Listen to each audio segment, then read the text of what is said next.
ராமாயணத்தை எழுதியவர் வால்மீகி முனிவர். ராமாயணம் எப்படி பிறந்தது அப்படிங்கிறத பார்க்கலாம்.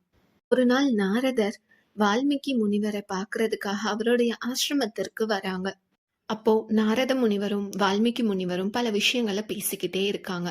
ஆனா வால்மீகி முனிவருடைய எண்ணம் முழுக்க ஸ்ரீ ராமபிரான் மேலதான் இருந்தது. அவரு நாரதர் கிட்ட பேசிக்கொண்டு இருந்தாலும் மனசுல பக்தியோட ராமனை நினைத்துதான் இருந்தாரு. அந்த நினைப்போடையே அவரு நாரதர் கிட்ட கேக்குறாரு, இந்த உலகத்துல மிகவும் சக்தி வாய்ந்தவர், அழகுடையவர், பராக்கிரமமுடையவர், கருணையுள்ளவர், சர்வ வல்லமை படைத்தவர் யாரு அப்படின்னு கேக்குறாங்க.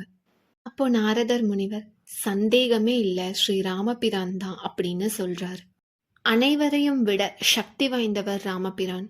அழகிலும் அறிவிலும் சிறப்புடையவர். அவரை பற்றிய விஷயங்கள் உங்களுக்கும் நல்லா தெரியும். வால்மீகி முனிவரே, உங்களுக்கே தெரியும் ராமர் தான் இதற்கு விடை அப்படின்னு. இருப்பினும் நீங்க இந்த விஷயத்த கேட்டதும் எனக்கு மனசுல ஒரு விஷயம் தோணுது. ராமாயணத்தை நீங்க ஏன் இயற்றக்கூடாது? சீதா தேவி உங்களுடைய ஆசிரமத்தில் தான் தங்கியிருந்தாங்க.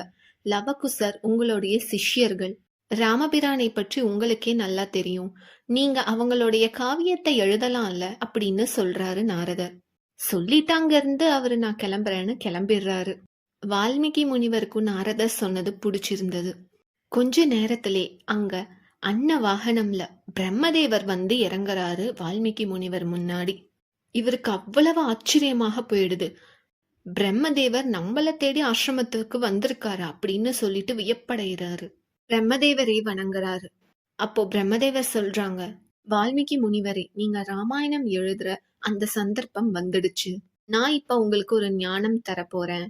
ராமருடைய பிறப்பில் இருந்து அவதார முடிவு வரைக்கும் என்ன நடந்ததோ ஒவ்வொரு விஷயமும் உங்களுக்கு காட்சி ஞானமா நான் அளிக்கிறேன். ராமர் மேல அதீத பக்தி இருக்க உங்களாலதான் இந்த ராமாயண காவியத்தை இயற்ற முடியும். நீங்க தான் அதற்கு தகுதியானவர். அதனால இந்த ஞானத்தை வைத்து நீங்க ராமாயணத்தை எழுத ஆரம்பிங்க அப்படின்னு பிரம்மதேவர் வாழ்த்துட்டு அங்கிருந்து கிளம்பிடுறாரு.